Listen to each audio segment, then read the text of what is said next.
noite a todas e todos. Vamos iniciar a audiência pública da Comissão de Economia e Finanças com a finalidade de debater prestação de contas referente ao primeiro quadrimestre de 2024, em conformidade com a Lei Complementar número 101, ao segundo quadrimestre de 2024, em conformidade com a Lei Complementar número 101, de 4 de maio de 2000, solicitada pela Secretaria de Finanças do município de Osasco, conforme ao ofício externo GSSF número 202403310026, de 18 de setembro de 2024. Convido o nobre servidor Alan Robson dos Santos para secretariar ad hoc os trabalhos.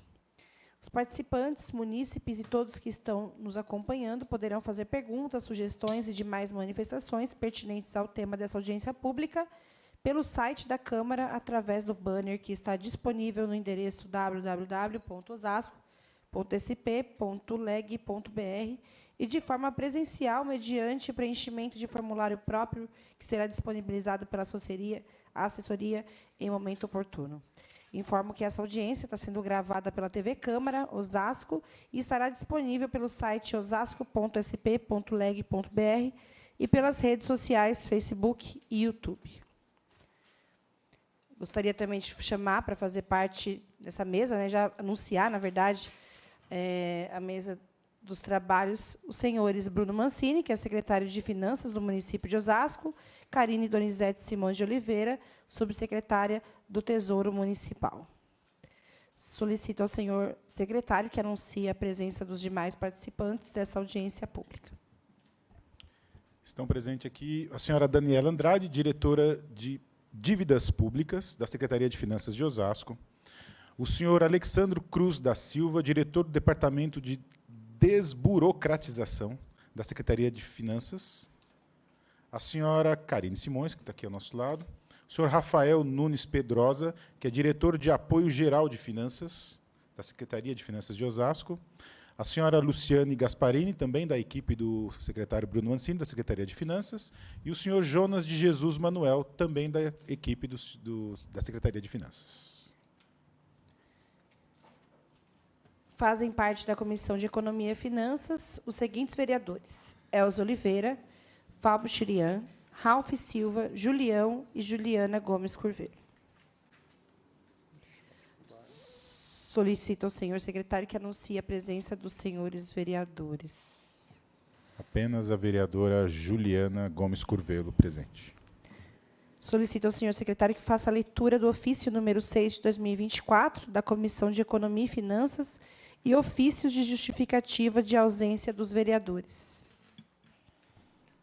Ofício número 6, 2024, da Comissão de Economia e Finanças da Câmara Municipal de Osasco.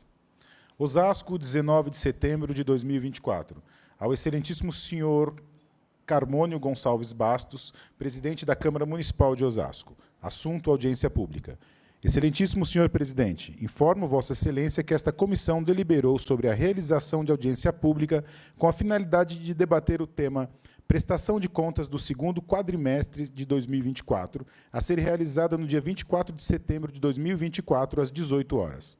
Dessa forma, solicito a Vossa Excelência autorização para que a referida audiência seja realizada no plenário da Câmara Municipal de Osasco, assim como sejam disponibilizados os serviços necessários para a realização do evento.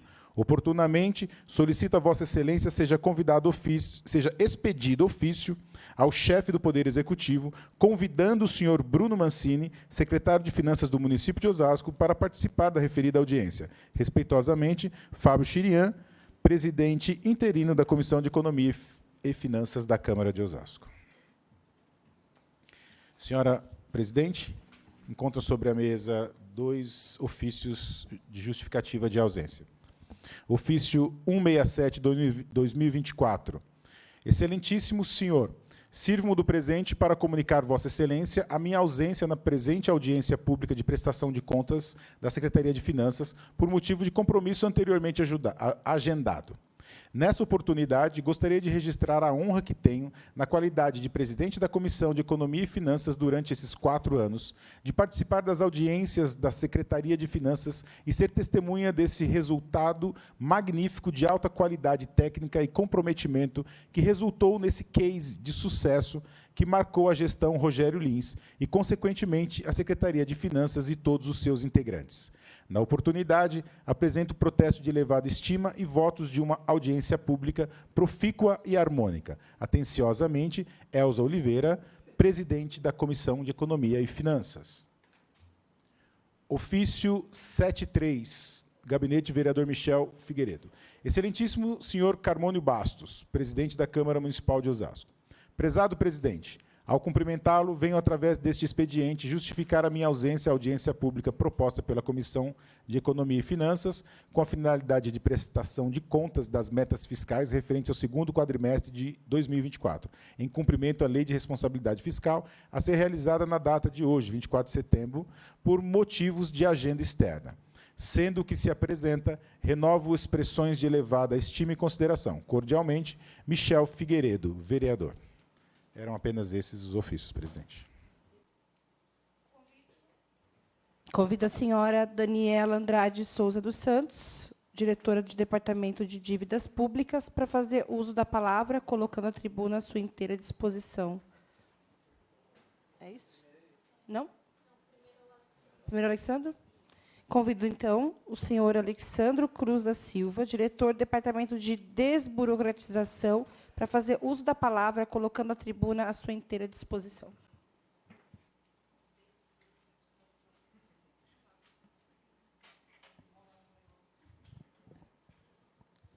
O controlezinho.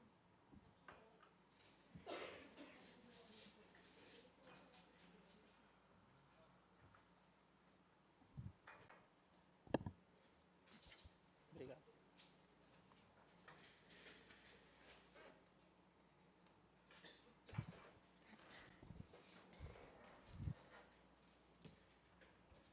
Boa noite a todos. Boa noite a todos presentes na casa. Boa noite a todos presentes, todos os munícipes que nos assistem nesse momento. A gente vai dar início agora à nossa audiência pública referente ao segundo quadrimestre de 2024 das metas fiscais.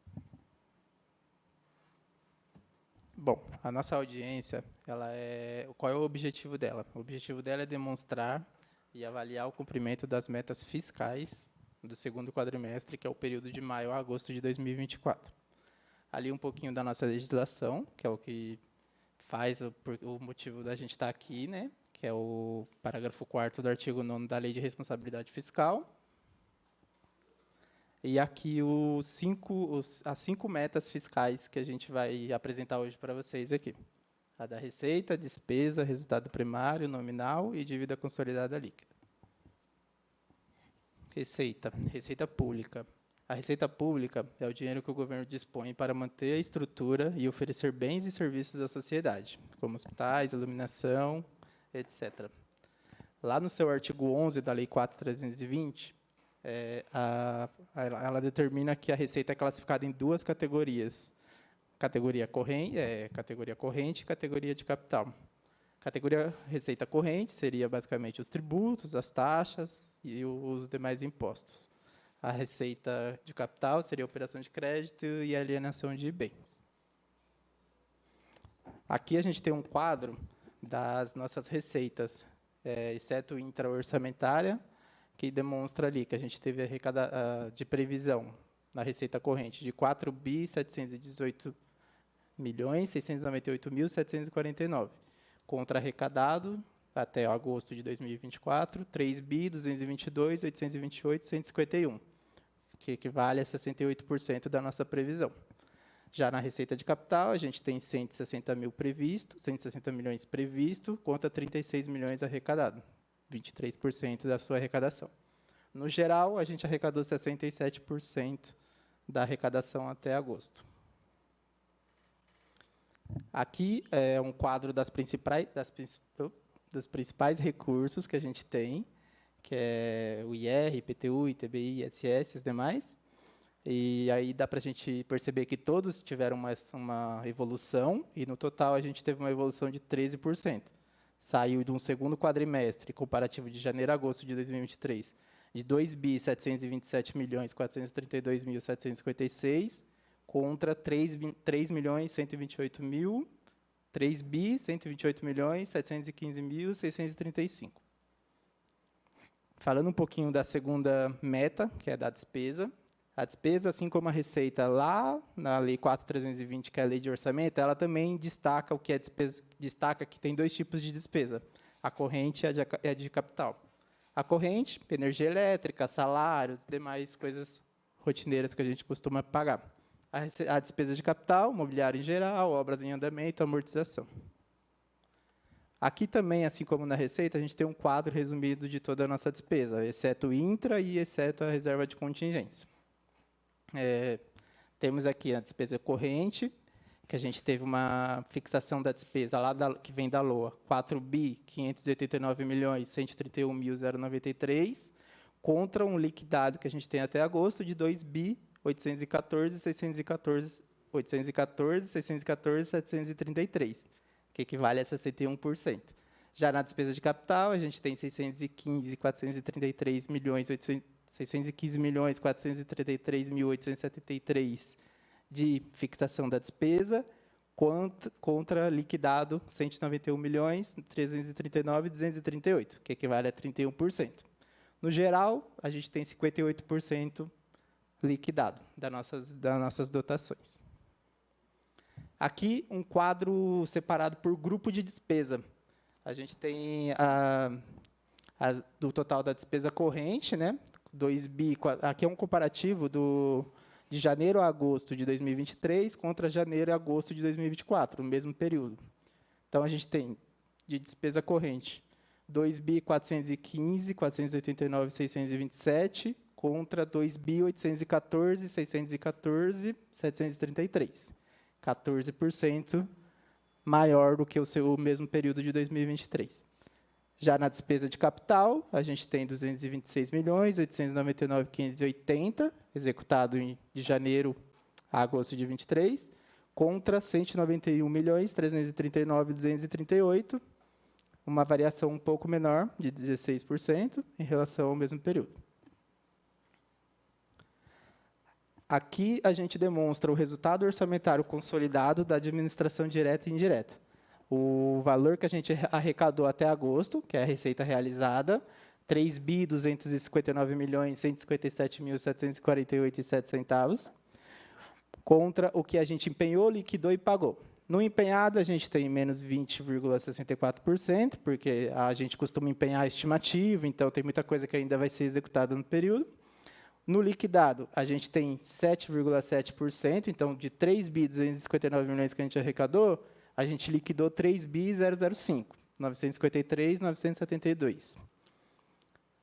E no pago, a gente teve 2.773.891.899, o que dá um resultado orçamentário de 14,89%. Falando um pouco de resultado primário. Resultado primário, o que é? A diferença entre receitas e despesas orçamentárias, deduzindo as receitas e despesas de natureza financeira. Receita primária, receita orçamentária total, excluídas as operações financeiras, alienações de bens e operações de crédito. Já a despesa primária é a despesa orçamentária total, excluídos os juros, encargos financeiros e amortizações da dívida. No resultado primário, a gente tem a meta estabelecida lá na LDO de menos 15.949.930, e hoje o realizado no segundo quadrimestre ficou em 326.415.161. Do resultado nominal para frente, é a Daniela que vai apresentar para a gente. Tá? Muito obrigado.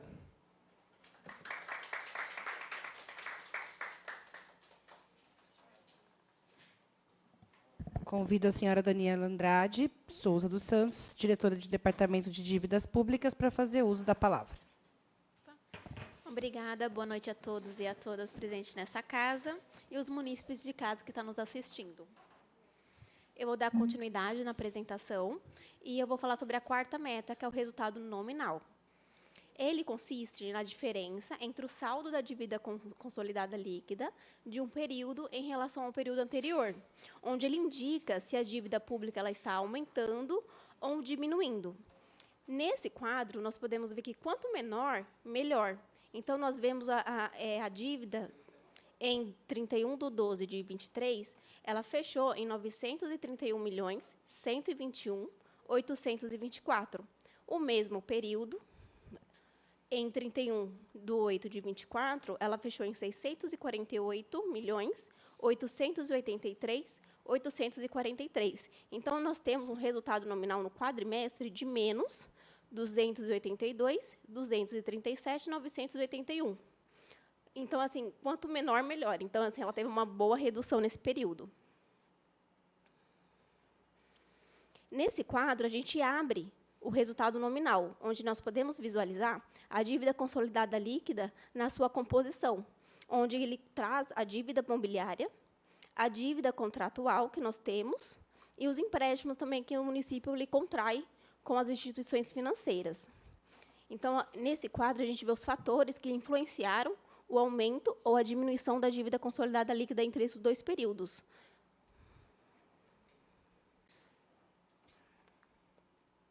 A quinta meta é a dívida consolidada líquida, que é a diferença pública, que é a dívida pública consolidada, deduzidas as disponibilidades de caixa, aplicações financeiras e demais haveres financeiros, conforme o artigo 3º da Resolução de número 40 de 2001 do Senado Federal. Nesse quadro, a gente traz 3 períodos, o mesmo período de 3 exercícios, 2022, 2023 e 2024. Nele, nós fazemos uma metodologia, que é a dívida consolidada líquida versus a receita corrente líquida. Então, nesses 3 períodos, nós podemos ver que ela teve ela evoluiu em 2022, onde ela fechou em 17%, 0,5%. Em 2023, ela teve uma redução, onde ela fechou em 8,77%. E, em 2024, 14,74%. O nosso limite constitucional, que é o limite de alerta, ele sobressai a RCL 108%. Então, está bem abaixo do limite estabelecido pela resolução do Senado Federal. Informamos também que a RCL, obtida para montar o quadro, ela é a RCL ajustada para cálculo dos limites de endividamento. Trazemos também na apresentação os resultados do segundo quadrimestre de 2024, referente à LRF. Receita corrente líquida, conforme o artigo 2º do inciso 4º da LRF de 101 de 2000. A apuração da RCL ela serve de parâmetro para os limites da despesa total com pessoal, da dívida consolidada líquida, das operações de crédito, do serviço da dívida, das operações de crédito por antecipação de receita orçamentária e das garantias do ente da federação. Os limites eles foram estabelecidos, em parte, pela Lei de Responsabilidade Fiscal e, em parte, também pelas resoluções do Senado Federal. Nesse quadro, nós também trazemos 3 períodos 3 exercícios do mesmo período, 2022, 2023 e 2024, onde, em 2024, nós fechamos em 4 bi, 448, 120 e 661, que equivale a 10% maior do mesmo período em 2023. A despesa também com pessoal, conforme o artigo 20 da LRF. No quadro, nós podemos observar que o segundo quadrimestre de 2024, nós fechamos com a despesa com pessoal em 1 bi, 770, 959, 147. A receita corrente líquida utilizada no demonstrativo, ela também é ajustada para cálculos do limite de despesa com pessoal, onde ela fechou em 4 bi, 400, 803, 249, versus a despesa com pessoal com a receita corrente líquida, ela fechou em 40,24% da metodologia utilizada, onde é bem inferior também, assim, não bem inferior, mas assim, tem uma folga ali do limite de alerta de 48,60 e o limite providencial também de 51,30. Trazemos ela em formato de percentuais, onde podemos ver também o mesmo período em 3 exercícios, onde 2022 ela fechou em 31,13, 2023, 33,14 e 2024, 40,24. E é isso. Obrigada!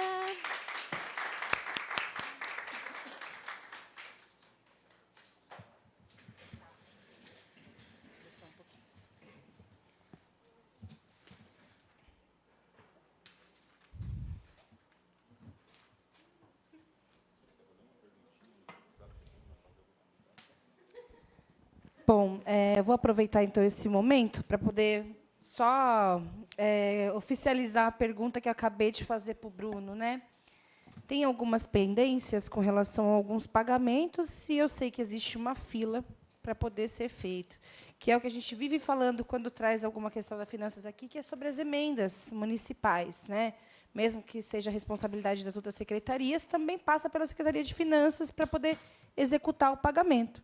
E aí fica a pergunta, Bruno, quando que vai pagar a emenda da cultura que a gente enviou para o credenciamento de artistas? É isso.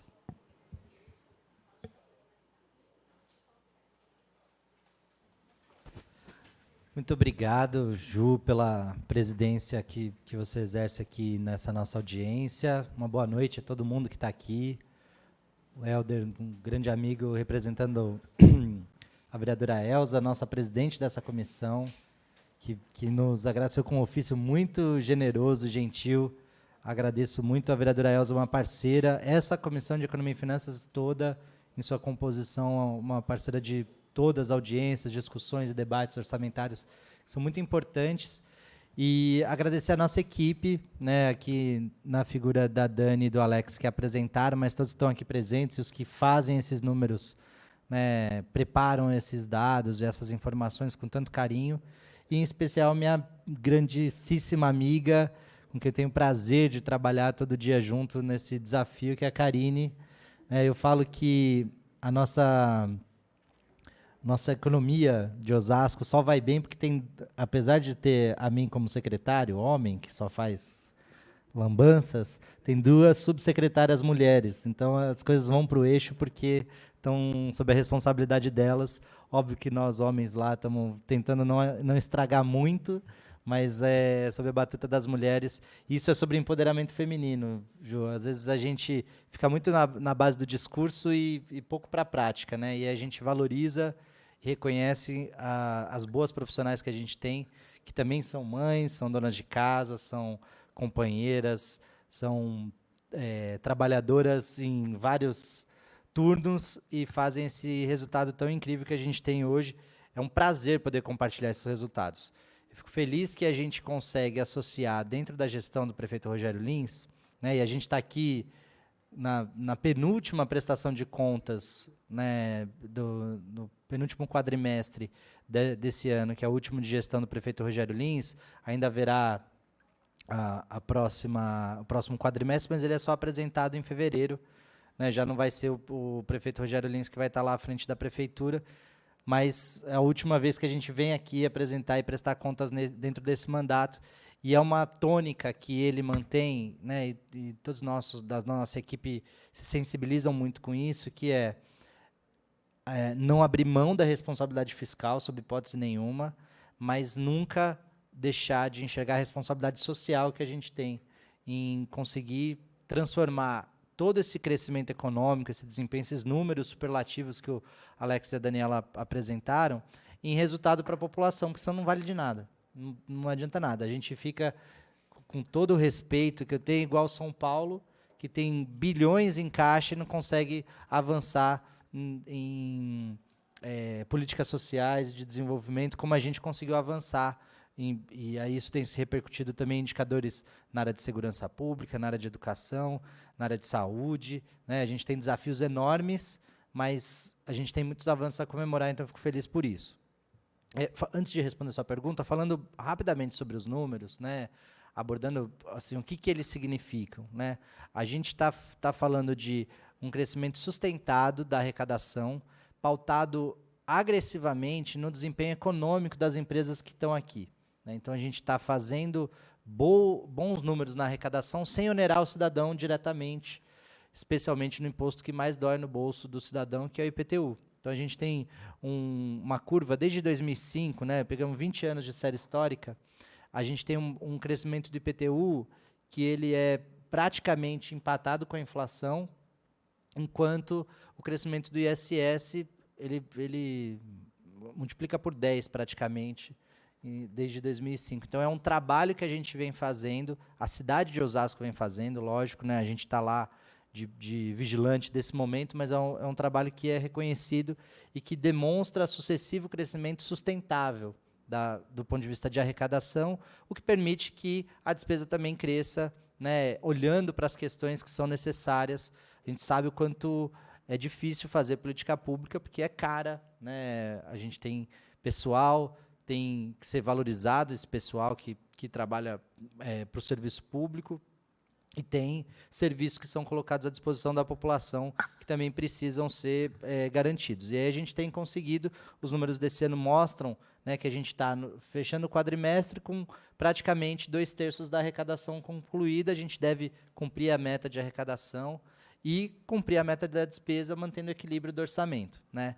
Esse é o nosso foco, em conseguir entregar esse final de ano com tudo equilibrado, garantindo que o próximo prefeito ou prefeita que assuma a prefeitura tenha as condições de poder implantar seu programa de governo, né, respeitando esse arranjo republicano e democrático que a gente tem. Falando especialmente dos números, eu acho que chama mais a atenção a consolidação de um panorama de saúde financeira, e eu queria focar especialmente no endividamento, né? A gente tem, né, às vezes os liberais, né, estava até cochichando aqui com a Ju, lá em 2001, quando a lei de responsabilidade foi feita, ela prevê as metas de resultado nominal, especialmente excluindo, né, o resultado primário, principalmente, né, forçando o Estado brasileiro a economizar para pagar a dívida, né? Então, o que se faz, né? Exclui-se das despesas para calcular a força de resultado primário que vai ser feita toda a despesa com dívida, não só de juros, mas também de amortização, porque era um momento em que o Brasil precisava passar uma mensagem para o mundo, né, segundo, né, os liberais que conduziram a economia do país, de que precisava reduzir esse endividamento. E aí a gente tem essa mesma regra imposta até hoje. Eu acho que falta coragem para o nosso Congresso, além de, claro, um pouco mais de seriedade, né, para as questões que são nacionais, importantes, rediscutir qual é a responsabilidade, especialmente dos entes subnacionais. Faz falta ter discussões como essa no Congresso. A gente está passando quase sem discussão nenhuma com a sociedade, especialmente a reforma tributária, mas não houve ainda uma reforma orçamentária, uma reforma do Pacto Federativo. Eu tenho recorrentemente falado disso aqui, né? Espero que alguém um dia consiga ouvir isso e seguir com essa pauta na discussão no Congresso Nacional, porque é importante a gente repensar que os municípios não são iguais entre si. Não dá para criar as mesmas regras para Osasco, que tem essa condição econômica que é favorável nesse momento, e São Vicente ou Carapicuíba, nossa vizinha aqui, com todo respeito também a essas cidades, que não tem a mesma relação e a mesma saúde financeira que a gente tem. Não dá para ser a mesma regra, né? Eu acho que tratar todo mundo da mesma forma é errado. Assim como é ruim a gente ser tratado como a capital. A capital está sujeita às mesmas regras, ainda que tenha uma arrecadação per capita muito maior do que a cidade de Osasco, por exemplo. Então, eu acho que faz sentido a gente discutir isso, mas ainda que com todas essas condições, os nossos dados de endividamento são muito bons. E aí alguém plantou, especialmente na imprensa, na opinião pública, que o endividamento estatal ele é ruim, né? E ele não é sempre ruim, né? Ele é ruim quando é um endividamento que não entrega serviços e qualidade para a população. Quando a gente está falando de precatórios, né, de rescindir contrato com servidores e não pagar a rescisão deles, quando a gente fornecedores prestam serviços, né, há décadas e não recebe pelos serviços que são prestados, que prestam, e aí isso vira um precatório que fica anos sendo disputado na justiça e que custa muito mais caro para os cofres públicos. Então, a gente hoje tem um endividamento saudável, do ponto de vista de indicadores, né, como a Daniela mostrou, a gente está bem abaixo do que são os limites, né, e nem vamos chegar perto desses limites para garantir a qualidade da saúde financeira. Mas, sobretudo, quando a gente faz esse endividamento, é aquele endividamento como o endividamento que é o bom na nossa casa também. É melhor ter dívida de cheque especial ou é melhor ter dívida de financiamento habitacional? Claramente de financiamento habitacional, porque você consegue construir o patrimônio para a sua família. O Alex está sinalizando que ele acabou de se amarrar por mais 30 anos com a Caixa Econômica Federal, um segundo casamento dele. Ó. Primeiro com a esposa, tem uma filhinha, vai ter um segundo agora. É menino ou menina, já sabe?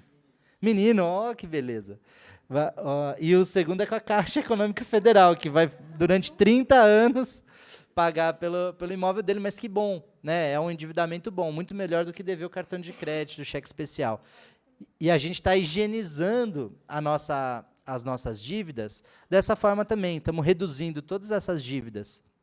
Nós pagamos 140 milhões de dívidas, só de amortização delas, mais 30 milhões praticamente de juros e encargos ao longo desses 2 primeiros quadrimestres. E acabamos de contrair um empréstimo de 500 milhões que vai virar pelo menos 3 escolas do futuro, né, obras de infraestrutura, de saneamento, mobilidade, né, e que vão dar condições para a cidade usufruir dessa condição fiscal. Né, como se o nosso score do Serasa está bom, então a gente consegue pegar empréstimo bom e barato, né, para a nossa cidade. Esse é o cenário que eu queria destacar sobre os números dessa audiência, sempre com muita responsabilidade, sem dar o passo maior que a nossa perna. É importante, além do endividamento, analisar a nossa capacidade de pagamento. Então, precisamos garantir que a gente honre esses compromissos financeiros para dar conta, né, de poder manter essa saúde financeira. E, claro, né, avançar, especialmente nas políticas e serviços que a cidade precisa. Né? Uma sociedade complexa, moderna, requer serviços cada vez mais complexos e modernos. Sobre a questão dos pagamentos, especialmente da emendas parlamentares e, nesse caso específico, dos artistas que trabalharam, né, a partir do credenciamento que a Secretaria da Cultura faz, é só importante para quem está nos assistindo, quem vai assistir depois pelo YouTube, acompanhar qual que é o processo da despesa pública. Né? A despesa pública, ela, acho que por uma sabedoria constitucional, né, e por todo o conjunto de leis que regem as finanças públicas, ela tem um ciclo. Né? Então, ela começa um pouco antes dessa casa, quando a gente faz a proposta orçamentária. Então, ela nasce do desejo do governante de demonstrar para a cidade e colocar em apreciação para essa sociedade, a partir dos seus representantes aqui na Câmara de Vereadores, aquilo que se pretende fazer com o dinheiro público, porque o dinheiro é do povo, é o povo quem tem que decidir, e aí, por isso, os vereadores, os seus representantes, é quem apreciam essa proposta orçamentária. Ali estão dizendo tudo o que deve ser feito, com quais resultados se pretende atingir. Esse é o orçamento, a primeira fase, vamos dizer assim, da despesa pública. Aprovado o orçamento pela Câmara, a gente tem um novo ciclo, né, que é parte processual contábil, né, como da nossa alçada lá na Secretaria de Finanças, parte é jurídico, contratual, licitatório, muitas vezes, né? Então, nem sempre, só porque tem aquela disponibilidade orçamentária, a gente vai ter aquela despesa já rapidamente concretizada, porque tem um fluxo que precisa ser seguido e nosso arcabouço de regras ele é muito focado para garantir transparência, um controle social e uma eficácia daquilo que é gasto e eficiência também.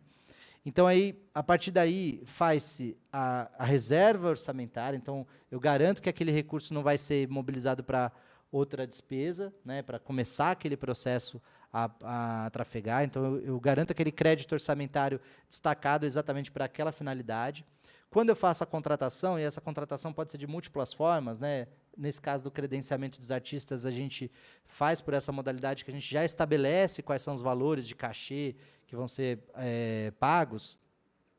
A gente recepciona, né, os pedidos, as solicitações de contratação de cada um dos artistas, e aí, uma vez que o processo está todo completo, a gente faz a nota de empenho, que é como se fosse o contrato, que garante que aquele recurso que não ia ser usado para mais nada vai ser usado especialmente para aquele fornecedor que vai trabalhar para a prefeitura, no caso lá da cantora Juliana Curvelo, que ia ser o exemplo aqui específico.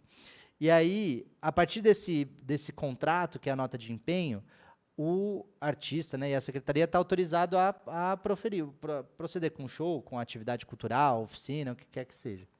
A partir daí, constatado que aquilo foi realizado nas regras que estavam previstas, faz a liquidação. A liquidação é a concretização daquela despesa realizada. Por isso que esses dados que a gente traz são os dados de liquidação. Assim, ó, não tem como voltar atrás. Agora, uma vez que foi feito e liquidado, não posso falar assim, não vou mais pagar, né? A não ser que a gente tope acrescentar em precatórios, como já aconteceu no passado, mas isso não vem ao caso. Então, desse momento que a gente faz a liquidação, a gente está autorizado a proceder com o pagamento, que é a transferência financeira propriamente dita, e aí a gente finaliza, né, prestando contas a respeito disso nos registros contábeis que vão para o portal da transparência, que vão para o Tribunal de Contas, para os órgãos de controle todos. Então, o ciclo da despesa é todo esse. Muitas vezes, né, o processo da emenda parlamentar, por exemplo, que é uma alteração do orçamento, né, então uma mobilização do orçamento para uma finalidade daquele mandato. Então, no caso da sua emenda, né, para parada LGBT, para contratação de artistas para a parada LGBT. Então, esse orçamento que estava lá destacado para emendas parlamentares foi encaminhado para a Secretaria da Cultura, que aí fez a contratação por meio do credenciamento dos artistas e infraestrutura para o evento, etc., tudo que era necessário. A partir daí, foi realizado, né, a gente já sabe, foi realizado o evento, e aí garantiu-se que há aquele direito de recebimento do artista. O que muitas vezes acontece é um atraso na nossa burocracia, aí eu vou fazer menção ao que você disse do nosso departamento de desburocratização, que talvez seja um dos maiores desafios que a gente ainda tem na administração pública, é conseguir fazer com que as coisas, que os processos acompanhem a cronologia das coisas acontecendo, do mundo acontecendo. Às vezes a gente demora demais para conseguir juntar os processos, né, as comprovações. Às vezes os artistas não têm toda a documentação documentação pessoal e fiscal para poder receber, né? Às vezes a conta é uma conta errada, às vezes a conta é de uma outra pessoa, de um terceiro, e aí tem que corrigir. Então, muitas vezes é nesses processos que a gente acaba atrasando. Por sorte, com essa saúde financeira, a gente tem um cronograma de pagamentos, ele entra na fila, né? Tem uma fila de pagamentos, é verdade, mas ela não é uma fila assim, absolutamente longa, né? A gente está pagando agora as coisas que estão vencendo nesse final de agosto, começo de setembro. É algum atraso aí de algumas semanas, mas não é nada de destaque. Então, muitas vezes, o que acaba acontecendo é isso. Ou um atraso em relação à parte documental, que vai reproduzir isso que aconteceu, né, no mundo real. Aconteceu lá a parada, a sua dedicação de emenda, o show que foi realizado e o pagamento do artista que merece receber pelo seu trabalho. Mas no mundo contábil e processual, é tudo isso que eu estou falando, né? Fazer reserva, fazer empenho, fazer liquidação e aí sim o pagamento. Eu posso me comprometer a levantar todos esses processos que são de emendas. Aqui eu consegui pegar, aí talvez a gente possa ver pelos nomes, né? Se tem algum que já está em fila de pagamento. Eu consegui checar que tem alguns processos que estão já liquidados a pagar, né, alguns parcial, outros integralmente, né? Então, por exemplo, lá na cultura mesmo, né? Então, André Alessandro Miga, Eduardo Rufino de Oliveira, outros que já foram liquidados e ainda não foram pagos, Clóvis Ribeiro de Oliveira também, Reinaldo de Oliveira Filho, Léo Fernando Bueno da Silva Matos, Maranhão Fotografia, Vanderlei Antônio de Oliveira, e tem vários casos aqui que a gente pode olhar juntos e aí eu te passo mais ou menos uma expectativa de quando que eles podem e devem receber a partir dessa fila. Mas todos esses foram liquidados recentemente, né? Então, provavelmente no final de agosto, com vencimento até o final de setembro. Então, deve estar na... Foi em julho a parada? Junho. Então, essas liquidações são só de julho. Você vê um mês que demorou, né? Ah, você já sabe quais são os casos? Ó, que ótimo.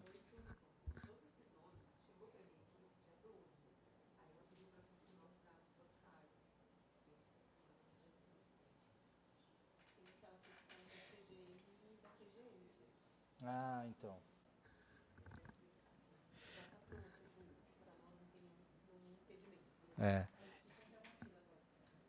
Já estão na fila. Então, assim, esses que dizem respeito a... Ai, que ótimo. Ótima notícia já.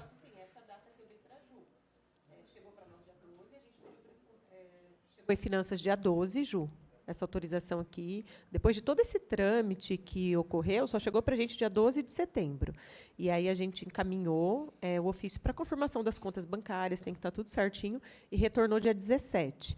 Aí, e já estão prontos para pagamento. Aí o Bruno pode explicar por que a gente não pagou ainda. Esse, assim, fica à vontade, imagina.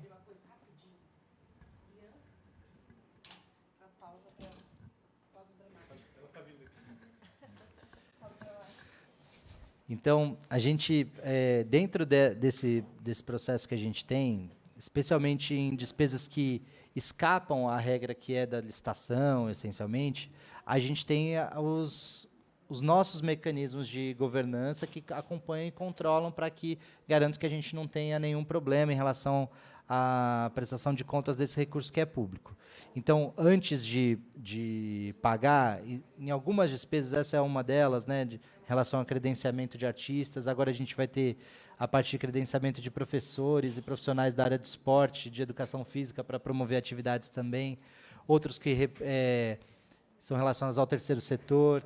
Esses passam por uma camada a mais de governança que é da nossa área de controle e de procuradoria.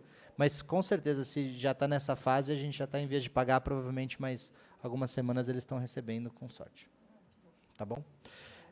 Mais uma vez, eu queria te agradecer, Ju, se tiver alguma outra pergunta, alguma questão que vier da internet ou de algum dos presentes, eu queria agradecer demais a oportunidade de estar aqui, compartilhar a palavra com a Karine, se ela quiser complementar alguma coisa, e que a gente está sempre à disposição lá na Secretaria de Finanças para responder esse legislativo que tanto nos honra e nos orgulha de fazer parte. Só agradecer a Ju aqui, que ficou aqui para a nossa audiência também.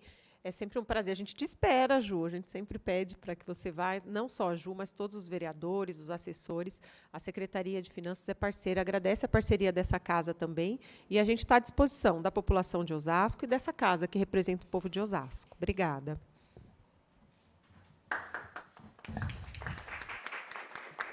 Bom, gente, então vamos para o encerramento. Agradeço, então, ao presidente Carmônio Bastos, aos nobres vereadores, membros da Comissão de Economia e Finanças, agradeço os palestrantes que contribuíram para enriquecer essa audiência, agradeço os munícipes que, por meio da TV Câmara e das redes sociais, prestigiaram essa audiência, agradeço, por fim, todos os servidores da Câmara envolvidos na organização dessa audiência e declaro encerrada a presente audiência pública. Boa noite a todos.